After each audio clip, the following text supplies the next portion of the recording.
Good morning, everybody. Yesterday, if you watched my video, you saw that we're going to have something special today. So I started a little mini-series called Coffee with a Farmer. Every Friday, I'm going to bring on somebody, either a local celebrity, well, Joe Drasdis, local celebrity and business owner, and we're just going to talk about, our businesses, have questions, concerns, whatever, what's going on in the state of Schuylkill County, and just a general chat. So I hope you enjoy. Joe, thank you so much for coming on with us today. Thank you for having me. This place is beautiful, and I really appreciate you inviting me out. Oh, well, you're quite welcome. So, like I said, I'm going to provide the coffee, you provide the conversation. You got it. You got it. I have some questions here. Worked last night trying to figure out what I was going to ask you. So, I guess first off, how did you get into this? Is this something you in your family? Is it something you grew up wanting to do? So that's a fun question. When I was a little boy, my father was very, very hard on my brothers and I, in the fact that if we wanted to drive when we were 16, we had to buy our own car and have enough money for our own insurance. So the only place that you could get a job when you're 13, 14 years old is a farm. Mm-hmm. And I started milking cows, third shift, when I was 13 years old, from 9:30 at night till 1 o'clock in the morning. And I did that all through high school.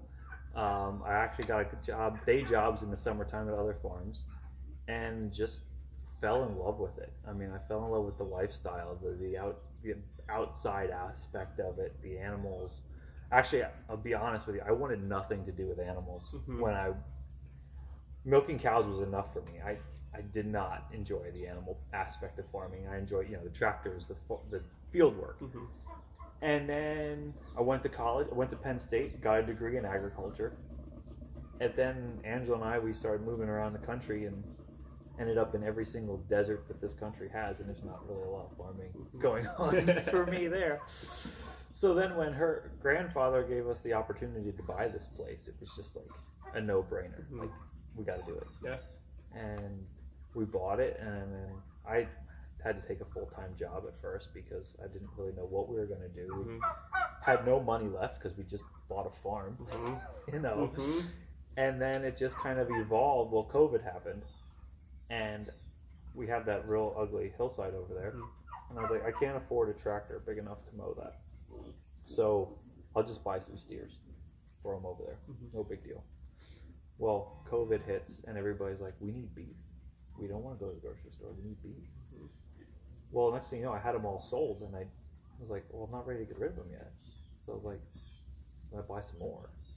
And then I bought some more, and then chickens showed up, and pigs showed up, and then it got out of hand real quick. And then it morphed into what everybody now knows as Honey Brook Farm, which we're still kind of growing. And yeah, it's an evolution, cool. Which is cool. It is an evolution. It's an organic evolution that our customers have pretty much forced upon us. Mm-hmm. Like, they want to know what else they can get, So, spoiler alert for next spring, we will have our own beehives. We will have honey. Nice. So that's going to be the next little venture here. Ooh. I get so many calls every month about people calling Honey Brook Farm looking for honey. And I'm like, I don't have any. So I was like, you know what? Next year we're gonna have honey. Awesome. So yeah, that's pretty much how we got into this. So when you're getting into these different evolutions, how are you learning, like the bee thing? How are you learning that? It's a lot of trial and error. Mm-hmm. A lot of YouTube videos. Fortunately, so Angela's great uncle is a very well-known beekeeper in the area, Dave Moyer. You can find his honey at a lot of locations, and he's kind of taken me under his wing a little bit on this, and is going to be directing me and helping me out through this next venture, because that, out of all the aspects of the farm, that is one thing I have had no prior experience with. Mm-hmm. The cattle, the chickens, the pigs. I kind of, learned with that growing up working on farms, so I wasn't as hesitant to take it on. But the bees, that's a new realm for me. So it's kind of exciting, but kind of nerve-wracking at the same time. Yeah.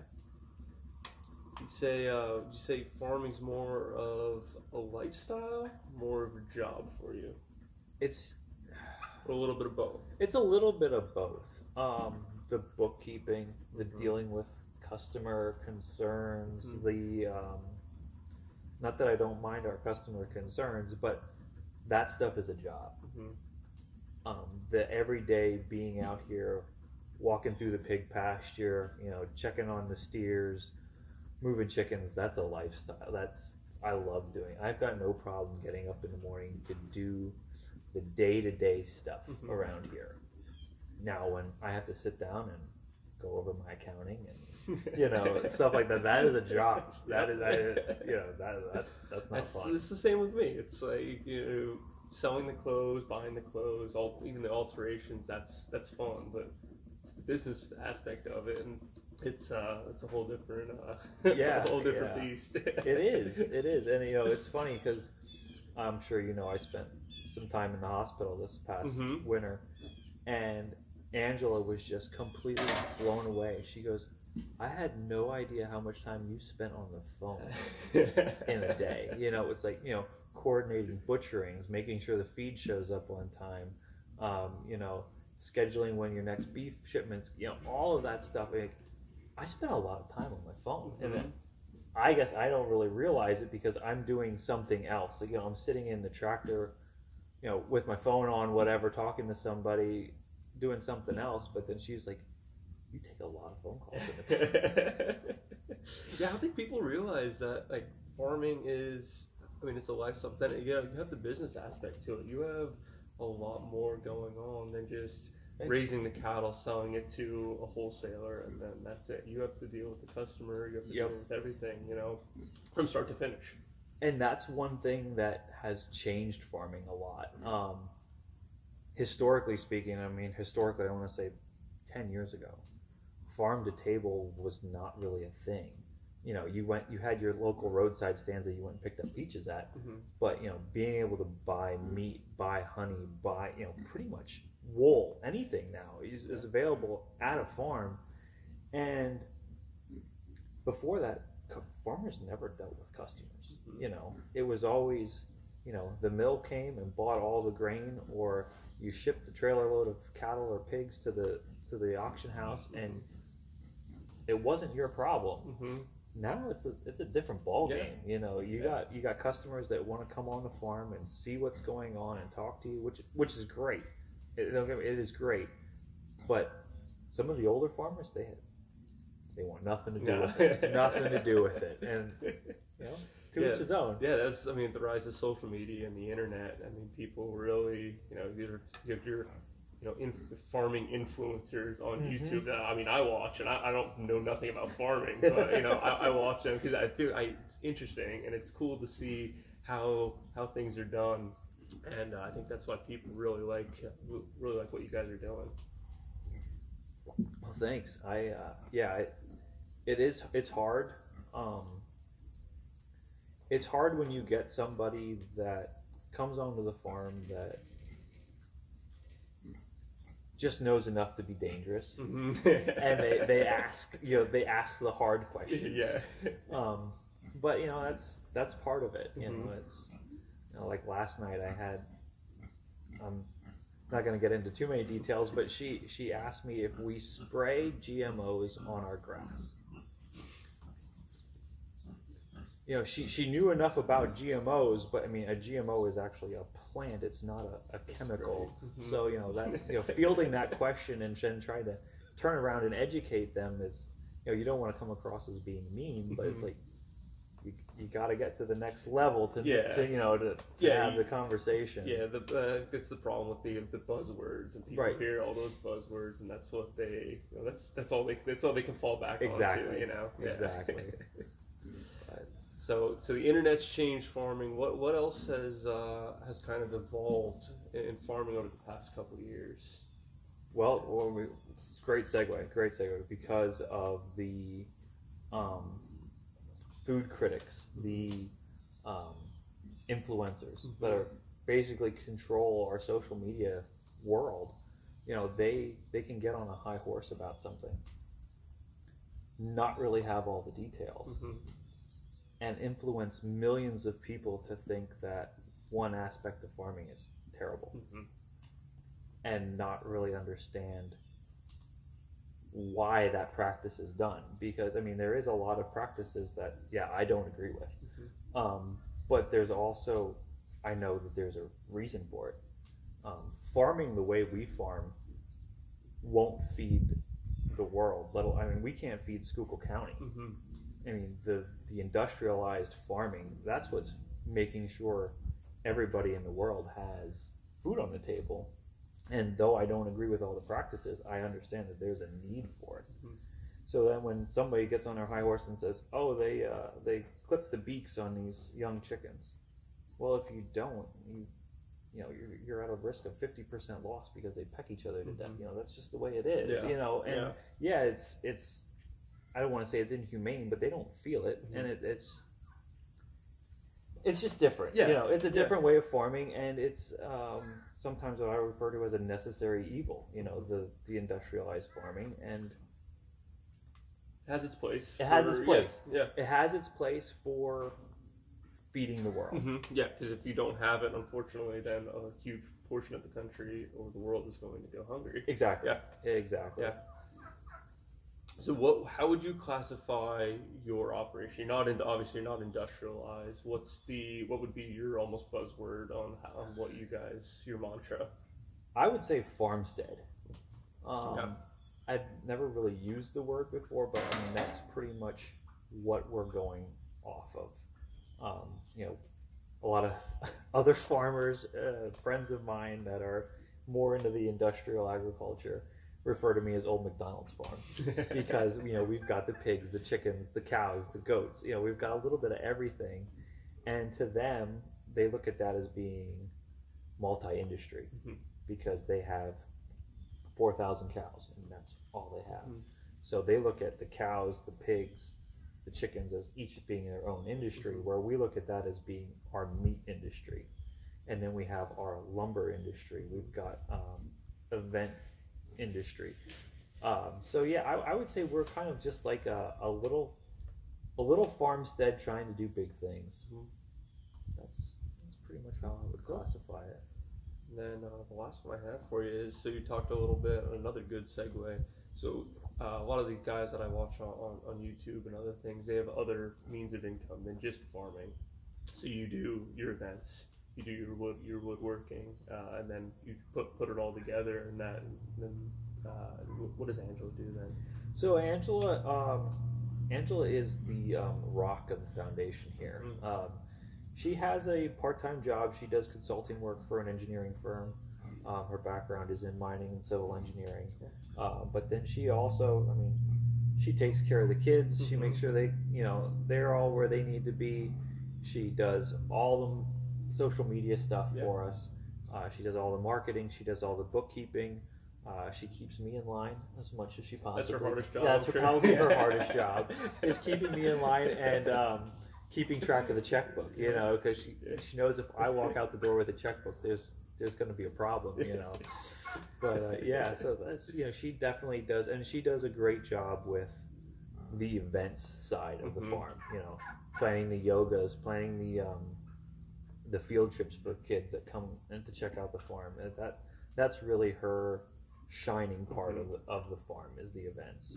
And that part is huge, because it's the community engagement, which I've seen you guys grow over. I saw you I just knew about the farm, and I got to meet you guys and kind of find out what you guys have done, and now every so often you see you guys on Facebook and at different events, and it's really cool to see you guys grow as this evolution takes place.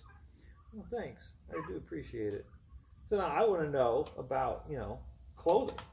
Let's hear it. Why? And I'm not going to try to knock you, because I think what you're doing is great. But when I drive through Pottsville and I see 6 or 7 different men's shops, what on earth possessed you to open up another men's clothing store? So I saw a market that wasn't being reached. It was a younger demographic. Guys that were my age, and I shopped at all those men's stores that were downtown. They're great. They're great businesses. They've been in town for some of them 50 plus years. but I would go in, they didn't have casual wear. I was having to drive to King of Prussia to get casual wear, or even Reading, why I'm missing. And thought, you know, if I'm doing this, what's everyone else in Schuylkill County doing? What's everyone in Pottsville doing? So that's kind of how it started, and just saw that subset of the demographic that wasn't being reached, and just went all in with it. Cool. I mean, I think it's great. I think it's great. I'm definitely a Carhartt guy. But you know, Angela buys me some shirts from you guys every once in a while. I think it's great, and you know, I'm still waiting for my modeling call. You know, I'm still waiting for that. But yeah, I mean, I think it's a great thing that what you've brought, because like you said, the other men's shops aren't really casual wear. Mm-hmm. No, and I didn't want to take business away from those guys. I want them to, you know, their businesses to thrive downtown too. And the more competition you have, it's going to bring more people downtown. If I don't have anything, I send them to those two stores, you know, automatically. Okay. So yeah, that's cool. That's cool. It's all about working together. I'm sure you see it out here with your neighbors. And, oh yeah. I mean, the farming community relies on each other a lot. Yeah, a lot. And you need that. You need that help. Oh yeah. So is there anything big in the future for Drasdis and Son? There, not as of now. I don't have anything planned. I'm always looking for different styles, different things like that. Always the expansion. I'm always joking with my dad that we're going to open up a second location.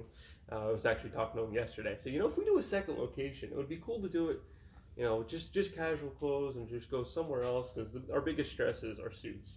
Okay. Suits and tuxedos, because I do all the alterations. So if I don't have anyone there to do the alterations, then there's no point in selling a suit. People, if they want a suit, they want it altered to them.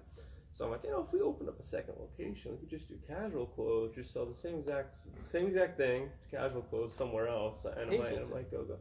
You never know. I'm looking all over, and maybe we'll find a spot for a second Drasdis and Son. That would be cool. Yeah. I wish you the best there. Thank you. Thank you. All right. Well, do you have anything else for me? Any final thoughts here? No, I'm just. You're gonna have to kick me out of here, because I'm just gonna sit here and coffee and this beautiful view, man. I'm just gonna hang out all day. I'm gonna throw a bit out there for Moon Hill Coffee. It's only available at the Sunny Cupboard. It's a little local Mennonite family that roasts their own beans, and I think it's very good. We grind it, and I think it's great. It is. Thank you. No, you're welcome. Thanks for coming. I hope you guys enjoyed this.